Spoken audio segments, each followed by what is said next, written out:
The great hall of the station was filled with creatures from 100 different worlds. Lights floated in the air like tiny suns. The ceiling rose so high that clouds formed near the top. This was the heart of the Galactic Council, where the most powerful species in the universe gathered to discuss matters of trade, war, and peace. Captain Wu stood near the back of the human delegation. He wore his dress uniform, dark blue with silver buttons. His face showed no emotion, but inside his blood was boiling. He had been in this hall for 3 hours, and in that time he had heard his species insulted more times than he could count. Ambassador stood at the center podium. He was tall and thin, with skin and 4 arms. His voice echoed through the massive chamber as he read from a glowing tablet. The Empire continues to lead in plasma weapon development, announced. Their new destroyer class can melt through any known shield in under 4 seconds. The delegation, a group of large creatures with thick scales and red eyes, nodded with pride. Other species applauded politely. The collective has made great progress in graviton beam technology, continued. Their weapons can now crush a small moon into dust. More applause, more pride. Wu watched it all with growing anger. He knew what was coming next. And now, said, his tone changing slightly, we come to the humans. A soft sound moved through the crowd. It was not quite laughter, but it was close. Wu's hands formed into fists at his sides. Humans have been a spacefaring species for approximately 200 years, said. In that time they have shown remarkable determination. Now the laughter came. It was not hidden anymore. Creatures from dozens of worlds openly smiled and chuckled. A general in the front row made a sound like stones grinding together, which was his species' way of laughing. Their weapons technology remains focused on chemical propellants and kinetic projectiles, continued. They have made some progress with energy shields, though these remain far below galactic standards. They still throw rocks, someone shouted from the crowd. The hall erupted in laughter. Wu felt a hand on his shoulder. He turned to see Admiral Sung standing beside him. The Admiral was an older man with hair and calm eyes. He had led the United Earth Navy for 15 years. Easy, Captain, Sung whispered. Let them laugh. How can you stand this? Wu asked through tight teeth. They treat us like children. Because they do not know what we know, the Admiral replied. His voice was so quiet that only Wu could hear. They have no idea what is coming. Let them enjoy their laughter while they can. Wu looked at the Admiral's face. There was something there, hidden behind those calm eyes. A secret, a plan. The captain had heard rumors about a classified project, something so secret that even fleet commanders were not told about it. He wanted to ask, but he knew this was not the place. On the podium was finishing his report. In conclusion, humans remain a minor species with limited military capability. They pose no significant threat to any established power and are unlikely to achieve technological equality for at least another 1,000 years. The general stood up. His name was, and he was known throughout the galaxy as a brutal warrior. He had conquered 12 worlds personally. I have a question, said, his deep voice silencing the hall. Why do we even allow humans in this council? They contribute nothing. They have nothing. They are nothing. The human ambassador, a woman named, stood to respond. Her voice was steady, but Wu could see her hands shaking slightly. Earth contributes food exports to 17 colony worlds, she said. We provide medical researchers to the Galactic Health Initiative. We have artists, scientists, philosophers. You have projectile weapons, interrupted, like cave dwellers, like animals throwing sticks and stones. He looked around the hall, enjoying the attention. My soldiers use plasma rifles that can cut through starship armor. Your soldiers use, what? Guns that shoot metal balls.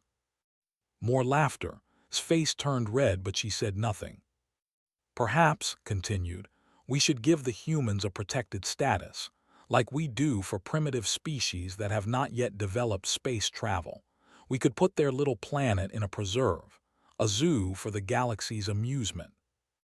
The hall exploded with laughter. Even some species that usually stayed neutral were smiling. The joke was too good to resist. Wu took a step forward, but Sung's grip on his shoulder tightened. "Not yet," the Admiral whispered. "Our time will come, I promise you." Far from the station, in a different part of the galaxy, a massive structure floated in the darkness near Neptune. It was a shipyard, but not like any other. There were no windows, no markings, no records in any database. As far as the galaxy was concerned, this place did not exist. Inside the shipyard, Dr. Park watched through a reinforced glass window as robotic arms lifted a massive tube into position. The tube was 300 meters long and made of materials that had no name in any language except classified human military codes. "Final component is in place," a technician reported. "Project Thunderbolt is complete." Did not smile. She was not the type for celebrations. She had spent 30 years of her life working on this project. She had missed birthdays, weddings, and funerals. She had sacrificed everything for this moment. "Run the final diagnostic," she ordered. Numbers and symbols filled the screens around her. Everything was green. Everything was perfect. The ship in front of her was called the UES Silent Hammer. It looked strange compared to other warships. Most of its length was taken up by a single massive barrel that ran from bow to stern. It was not a ship built around weapons. It was a weapon with a ship built around it. "Power generation is optimal," the technician said. "Magnetic coils are aligned to within 0.0001% tolerance. Targeting systems are online." Nodded slowly, "And the ammunition?" 12 tungsten slugs, each weighing 2 tons. They're loaded and ready." Finally allowed herself a small smile. For 100 years, every other species in the galaxy had laughed at human weapons. They called humans primitive. They called them backward. They said that kinetic weapons were the tools of cave dwellers. None of them understood. None of them realized that sometimes the oldest ideas were the best ideas. While other species built complicated plasma cannons and graviton beams, humans had asked a simple question: what happens if we throw something really, really fast? The answer was in front of her. The silent hammer could fire a solid metal slug at 7% the speed of light. There was no shield in the galaxy that could stop it. There was no armor that could resist it. It was simple. It was brutal. It was human. Dr. Park turned away from the window and walked toward her office. There was still work to do. The galaxy thought humans were weak. The galaxy thought humans were a joke. The galaxy was about to learn a very important lesson.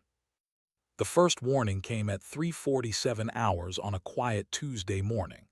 Lieutenant was sleeping in her small apartment on the moon base when her emergency communicator screamed to life. She was on her feet and dressed within 2 minutes. By the time she reached the command center, the news was already spreading like fire. Colony 7 was gone, destroyed. 200,000 people turned to ash in less than an hour. Stood before the tactical display, watching the red dots multiply across the map. Each dot was an enemy ship. Each dot meant death. The Dominion had come, and they had come with everything they had. "How many ships?" she asked, her voice steady despite the fear in her heart. "Initial count is over 4,000, a young officer replied.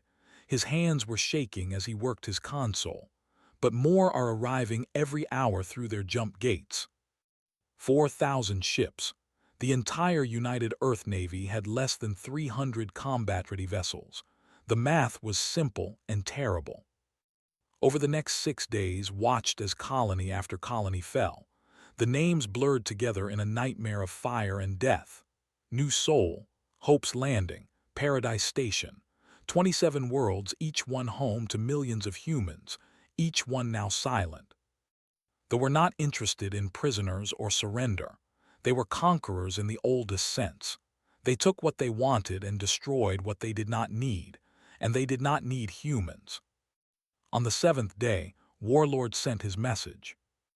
Was in the main briefing room when the transmission arrived. The screen flickered and then his face appeared. Was massive even by standards. His skin was dark purple, covered in scars from 100 battles.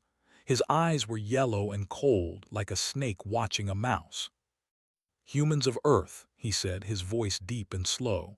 "Your outer colonies are ash, your fleets are broken, your allies have abandoned you." Looked around the room. The faces of her fellow officers were pale. Some had tears in their eyes. They all knew spoke the truth. The Galactic Council had offered nothing but empty words. No ships, no soldiers, no help. "You have one choice," continued. Open your cities to our forces. Accept your place as servants of the Dominion. Do this and some of you will live." He leaned closer to the camera, and his yellow eyes seemed to look directly at each person watching. "Refuse, and we will burn your little planet until the oceans boil. We will hunt down every last human in every corner of space. We will erase you from history as if you never existed." The screen went dark. For a long moment, no one spoke. Then Admiral Sung stood up at the head of the table. His face was calm as always, but there was steel in his eyes. "Well," he said quietly, "I suppose we should discuss our options." "What options?" someone asked. "We're outnumbered 15 to 1. Our best ships are toys compared to their dreadnoughts. This is over." "It is not over," Sung replied. "Not yet." He pressed a button on the table, and new images appeared on the screen. Recognized the design immediately, even though she had never seen the ship in person. Every weapons officer in the Navy had heard rumors about Project Thunderbolt. Most thought it was a myth. "This is the UES Silent Hammer," the Admiral said. "It carries a weapon that no other species in the galaxy possesses, a weapon they believe is impossible." The whispered. Sung nodded. "Dr. Park and her team have completed the project. The ship is ready. The weapon is ready." He paused. "We need a captain who is ready." 3 hours later, stood in a smaller room with only a handful of people. Admiral Sung was there. Dr. Park had arrived by emergency transport, and Captain Wu sat at the table, reading the mission file. "The fleet will gather at the nebula for their final push toward Earth," explained, pointing at the holographic map. "Our scouts have confirmed their timeline. We have 11 days before they move." "One ship against 4,000, Wu said. He did not sound afraid, he sounded thoughtful. "Those are interesting odds." "You will not be fighting 4,000 ships," said. She was small and thin, with hair pulled back tight. Her eyes were sharp behind her glasses. "You will be firing one shot at one target. The command ship, the kill, destroy his flagship, and their fleet will fall into chaos." "And if the weapon doesn't work?" Wu asked. No one answered. They all knew what it would mean. Wu closed the file and looked at Admiral Sung. "You're asking me to take a ship into the middle of an enemy armada, on the hope that a weapon no one has ever tested in combat will perform exactly as designed." "Yes," Sung said simply. "The crew will likely not survive." "We know." Wu was silent for a long moment. Then he stood up and straightened his uniform. "I will need to choose my own crew, people who understand what we're doing, people who volunteer." "You'll have anyone you want," Sung replied. "And I want Lieutenant as my weapons officer. She designed the targeting system. No one knows it better." Felt her heart jump. She had not expected this. "Sir, I'm honored, but—" "But nothing," Wu said. "If this weapon fails, it won't be because the person firing it didn't understand it. You built this system. You will fire this weapon, unless you're not brave enough."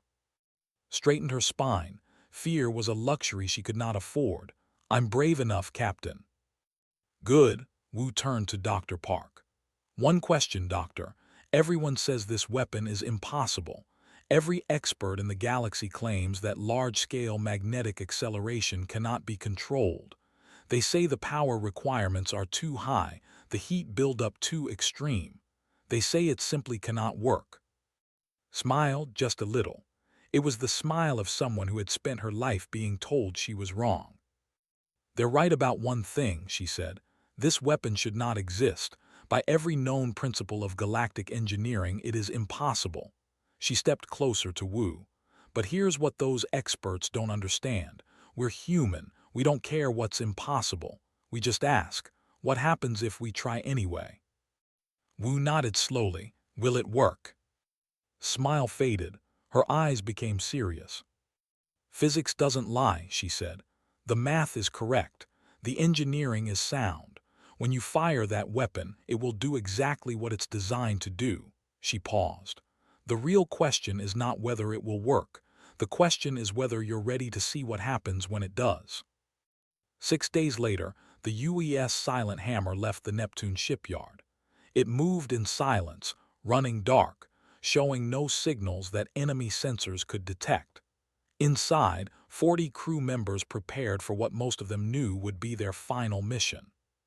Captain Wu stood on the bridge, watching the stars slide past the. Somewhere out there, 4,000 enemy ships waited. Somewhere out there, a warlord sat on his throne, certain of his victory. He had no idea what was coming. The UES Silent Hammer traveled through the darkness of space, and inside its walls, Lieutenant could not sleep. She lay in her small cabin, staring at the ceiling, thinking about the weapon that would decide the fate of humanity. On her tablet she had the complete history of Project Thunderbolt, 90 years of research, 3 generations of scientists, thousands of failures, and now everything came down to this one ship, this one shot, this one moment. She began to read, and as she read, she understood why the galaxy had never seen this coming. It started 100 years ago, in a small laboratory on Earth. A young physicist named Jin Ho looked at the weapons technology the galaxy offered humanity, and he asked a simple question. Why do all alien weapons work the same way? The answer seemed obvious at first.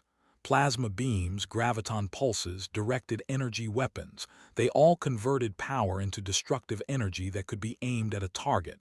Shields worked by absorbing or deflecting that energy. The whole system was balanced. Better weapons required better shields. Better shields required better weapons. An endless cycle. But Jin Ho saw something different. He noticed that every single galactic weapon attacked shields on their own terms. Energy against energy. Power against power. What if, he wondered, you didn't play that game at all? He wrote his first paper on kinetic acceleration in 2089. The galactic scientific community laughed at him. A senior physicist called his ideas the dreams of a primitive mind. Jin Ho's own university cut his funding. For 20 years he worked alone, ignored, mocked. But he never stopped, and eventually a few others joined him. Scrolled through the records, seeing name after name. Scientists who gave their careers to an idea everyone said was impossible. Engineers who solved problems that the galaxy claimed could not be solved. Men and women who believed in humanity when no one else did. The basic concept was simple, almost childish. Take a piece of metal, accelerate it using magnetic fields, fire it very, very fast. The execution was anything but simple. The first problem was power. To accelerate a meaningful projectile to combat speed required more energy than a small star. Early prototypes could barely push a marble to useful velocity. Jin Ho died without seeing a working weapon, but his students continued his work. Dr. Park joined the project 30 years ago, when she was just a young graduate student. She solved the first impossible problem, creating magnetic coils that could handle the massive power loads without melting. She invented new materials, designed new cooling systems, created entirely new fields of engineering. The second problem was accuracy. At the speeds they were discussing, 7% of light speed, a projectile would cross the distance between ships in milliseconds. There was no room for error. A miss by a fraction of a degree meant hitting empty space instead of the target. smiled as she read this part. This was her contribution. She had joined Project Thunderbolt 10 years ago, specifically to solve the targeting problem. She had developed algorithms that could track a target, predict its movement, calculate a firing solution, and adjust the magnetic coils, all in less time than a human heartbeat.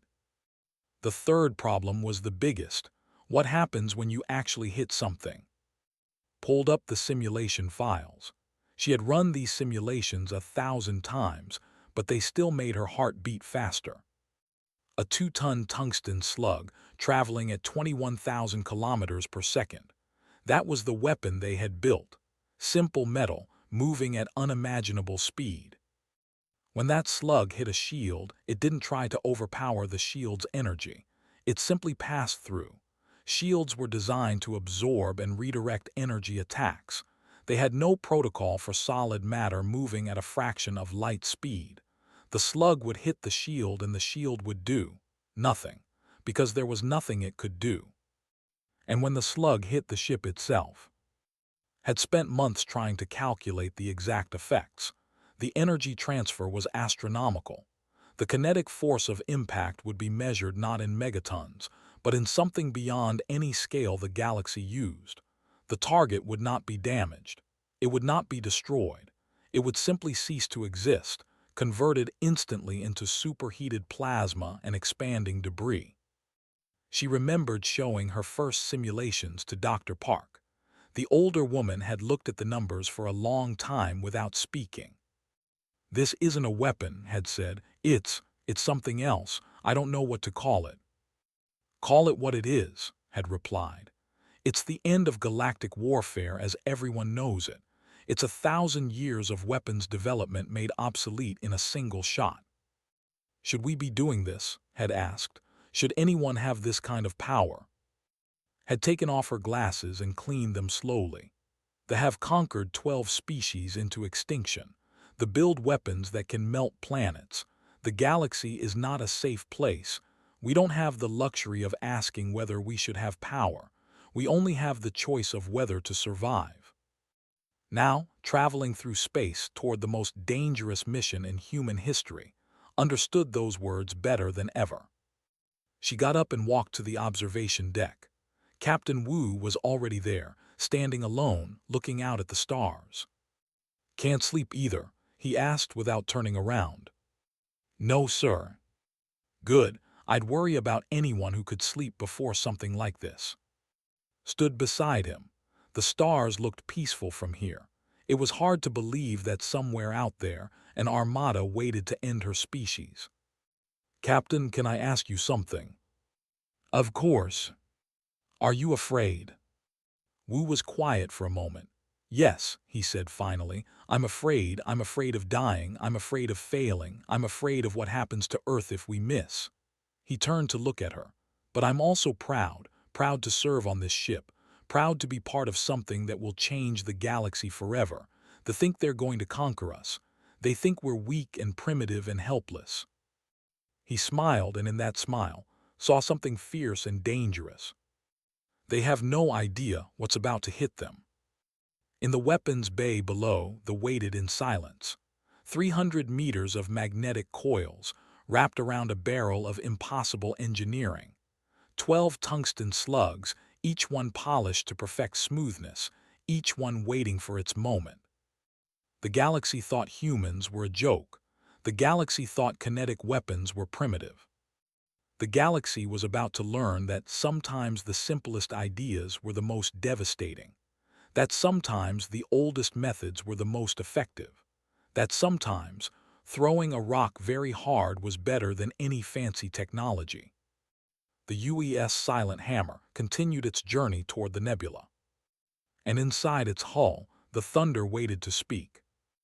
The nebula was a cloud of purple and gold gases that stretched across 3 light years. It was beautiful in a terrible way, like fire frozen in space. And hidden within its glowing arms, 4,000 warships waited for the final order to destroy humanity. The UES Silent Hammer emerged from hyperspace at the very edge of the nebula.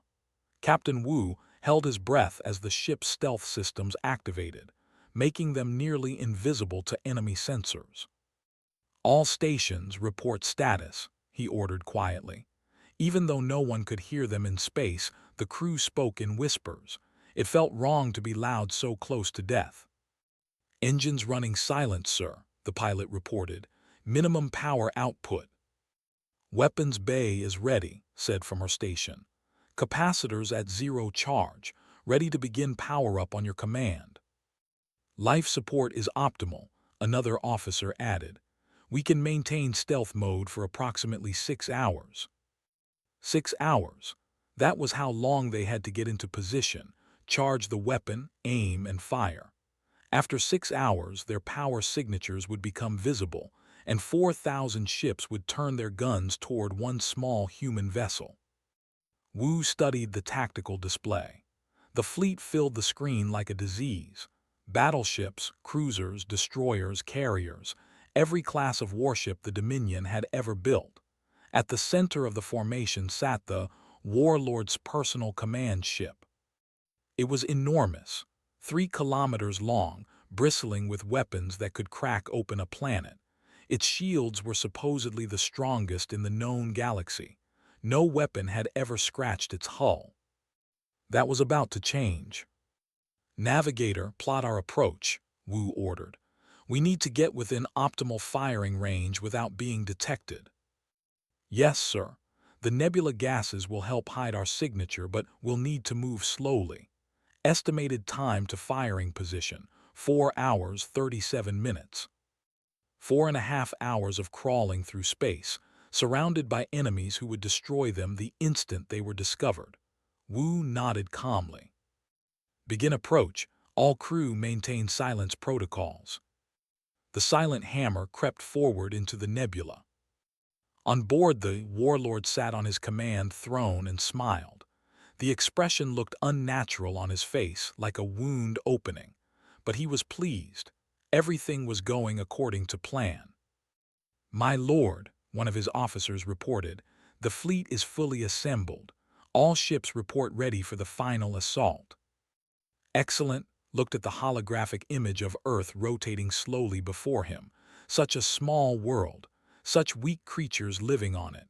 How long until we can begin? 16 hours, my lord. We are waiting for the last ammunition transports to arrive. And there has been no response from the humans, no fleet moving to defend there." The officer checked his displays and laughed. "Nothing of significance, my lord. They have gathered perhaps 50 ships in Earth orbit, old vessels. Nothing that poses any threat." Nodded slowly. He had expected this. He had studied humans carefully before beginning his invasion. They were exactly as the galactic community described them, primitive, weak, and stubborn. They refused to surrender, even when surrender was their only logical choice. He almost respected them for that, almost. "They will fight to the end," he said. "It is their way. They will throw their little ships against us like waves against a cliff. And like waves, they will break and fall back, again and again, until nothing is left." "A fitting end for a primitive species," the officer agreed. "Indeed," leaned back in his throne. "Wake me when we are ready to move. I want to watch their planet burn." Back on the silent hammer, 3 hours had passed. The ship had traveled deep into the nebula, weaving between clouds of gas and dust. So far, no enemy vessel had detected them. His hands moved constantly over her console, monitoring the approach of every nearby ship, calculating and recalculating their chances of detection.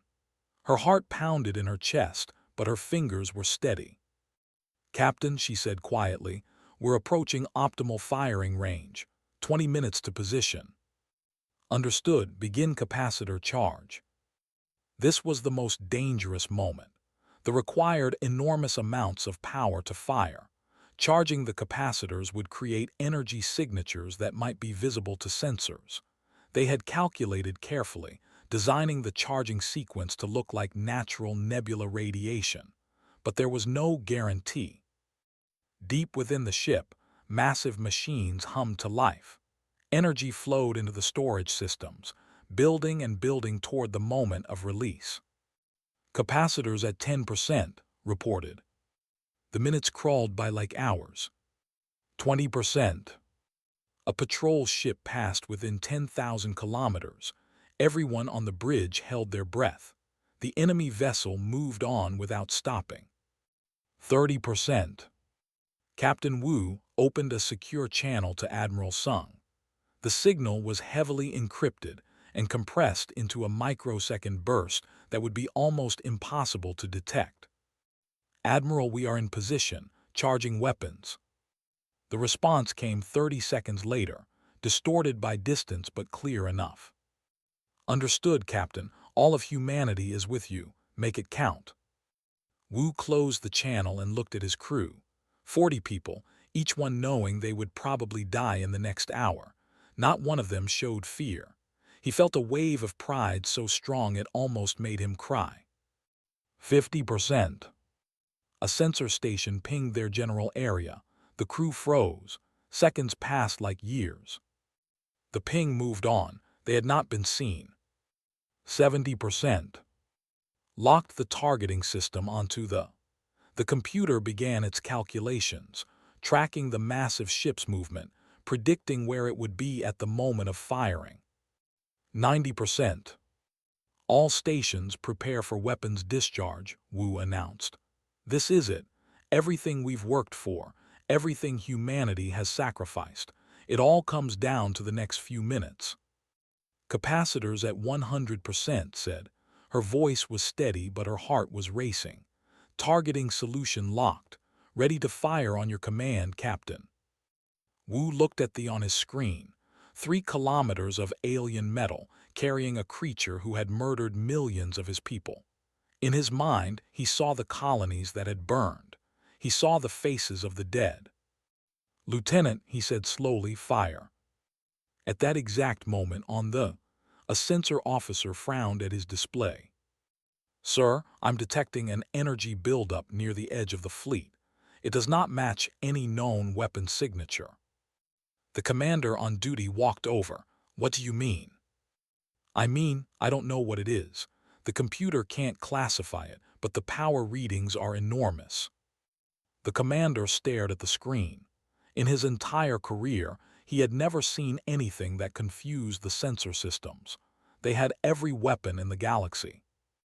"Alert Warlord," he ordered. "Something is wrong." But it was already too late. The capacitors discharged. Magnetic coils activated in sequence, each one adding more speed to the projectile in the barrel. The acceleration was beyond imagination, beyond anything the galaxy had ever witnessed. For one brief instant, the UES silent hammer lit up the nebula like a new star being born. Every sensor in the fleet detected the flash. And then the slug was gone, traveling at 21,000 kilometers per second toward the distance between the ships was 3,000 kilometers. Impact would occur in 0.14 seconds. No one on either ship had time to react. No one had time to raise shields or fire countermeasures or even to speak.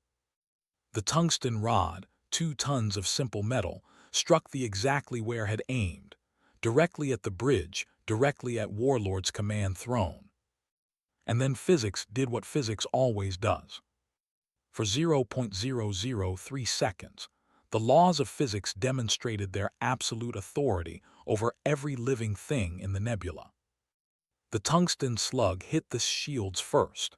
The shields were designed to absorb plasma energy, to redirect graviton beams, to neutralize directed energy weapons. They were the finest defensive technology in the Empire, the product of 1,000 years of engineering. Against a solid object traveling at 7% the speed of light, they might as well have been made of paper. The slug passed through the shield barrier without slowing down. The shield generators detected the intrusion and tried to respond, but by the time their systems processed what was happening, the projectile was already inside the ship. It entered through the bow, punching a hole 3 meters wide through the outer hull. The metal around the entry point did not bend or break. It vaporized instantly, converted to superheated plasma by the sheer force of impact. The slug traveled through the forward compartments in microseconds. Weapons systems, storage bays, crew quarters, everything in its path simply ceased to exist. A tunnel of destruction carved through the heart of the massive vessel. On the bridge, Warlord had exactly enough time to see a flash of light on his.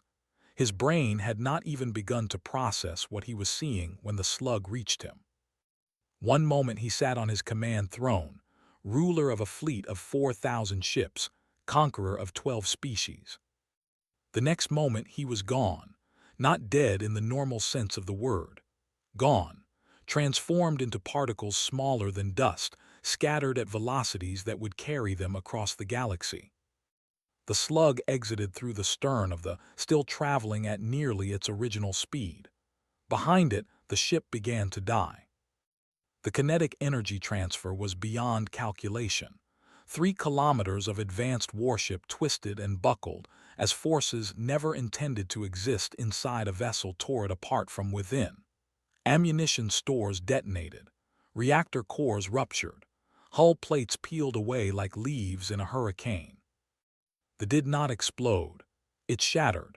It broke into 1,000,000 pieces, each one traveling outward at a fraction of the slug's velocity.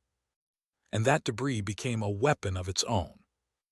18 warships were positioned within 500 kilometers of the command vessel. They had been there to protect it, to honor it, to bask in its reflected glory. Now they died because of it. Chunks of metal the size of buildings smashed into their hulls. Ships that had survived 100 battles crumpled like empty cans. Reactors went critical. Ammunition cooked off. In the span of 3 seconds, 18 ships joined their flagship in death. On the bridge of the UES Silent Hammer, no one spoke. Captain Wu stood frozen, his eyes fixed on the tactical display. Where they had been, there was now only an expanding cloud of debris. The 18 escort ships were gone, replaced by their own debris fields. 19 enemy vessels destroyed in a single shot. His hands trembled over her console. She had run the simulations 1,000 times. She had known what would happen, but knowing and seeing were different things. "Target eliminated," she said, her voice barely above a whisper. Then, almost as an afterthought, "capacitors recharging." Those last 2 words seemed to echo through the bridge. Capacitors recharging. They could do this again. In the fleet, chaos erupted. There had been more than a flagship. It was the symbol of power, the throne room of their greatest warlord, the heart of their entire command structure. And it was gone, vanished, erased. No one knew what had happened. Sensors showed the explosion, but they could not explain it. There had been no warning, no enemy fleet, no weapon signature that matched anything in their databases. What was that? Commanders screamed at their officers. Unknown, unknown weapon type, no classification available. The is gone, repeat the is destroyed. Warlord is not responding, no life signs detected.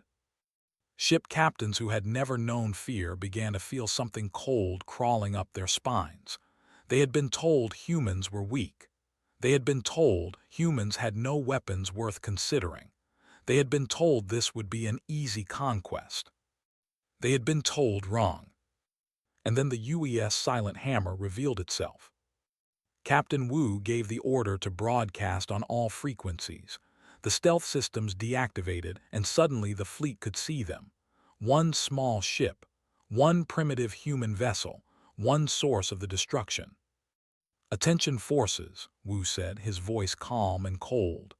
"This is Captain Wu of the United Earth Navy ship Silent Hammer. Your warlord is dead. Your command ship is dust. You have 2 choices: leave human space forever, or die where you float." He paused for effect. "You have 60 seconds to decide." On 4,000 ships, commanders stared at their screens in disbelief. One ship, one tiny vessel had killed their invincible warlord and 19 of their finest warships. "How?" someone asked on an open channel. "How is this possible?" No one had an answer. watched her console as the capacitors climbed toward full charge. 30%, 40%. They could see the energy building. They knew another shot was coming, and they had seen what one shot could do. "Sir," the sensor officer reported, "the enemy fleet is breaking formation. Ships are moving in random directions. They appear to be retreating." "All of them." "All of them, sir." Wu watched in amazement as 4,000 warships scattered like frightened animals. Ships that had conquered worlds turned and ran. Vessels that had never known defeat fled from a single enemy. The Great Armada did not retreat in an orderly fashion. They did not fall back to defensive positions. They fled. They panicked. They abandoned their formation, their mission, their fallen comrades, and they ran as fast as their engines could carry them. Within 10 minutes, the nebula was empty except for debris and one small human ship. Lieutenant finally let out the breath she had been holding. Her hands were still shaking. Her heart was still racing. But something else was growing inside her, something that felt like pride. "We did it," she said softly. "We actually did it." Captain Wu nodded slowly. His face was still calm, but his eyes were bright with emotion. "Send a message to Admiral Sung. Tell him the galaxy just changed." Across the stars, on 100 different worlds, beings of every shape and size watched the footage from the nebula. They watched a 3-kilometer warship turn to dust in the blink of an eye. They watched the mighty flee from a single tiny vessel. Ambassador, who had once laughed at human weapons, watched the recording 47 times. He could not speak. He could not move. Everything he thought he knew about war, about technology, about the natural order of the galaxy, had just been proven wrong. The general who had mocked humans at the council, who had suggested putting Earth in a zoo, stood in his quarters and felt cold fear spreading through his body. His species had spent 1,000 years developing plasma weapons. They were considered the finest weapon makers in the known universe. And now a species they had dismissed as primitive had done something impossible. They had built a weapon that made everything else obsolete. On Earth, the news spread like fire. 27 colonies had been destroyed. Millions had died. But humanity would survive. Humanity had struck back. Humanity had shown the galaxy what it meant to underestimate their species. In her laboratory near Neptune, Dr. Park received Captain Wu's report. She read it 3 times, then set down her tablet and looked out the window at the stars. 60 years ago, her mentor Jin Ho had died believing his dream would never come true. He had been laughed at, ignored, dismissed as a fool chasing the impossible. She wished he could have lived to see this day. "We did it, old man," she whispered to the darkness. "We threw a rock, and the whole galaxy heard it.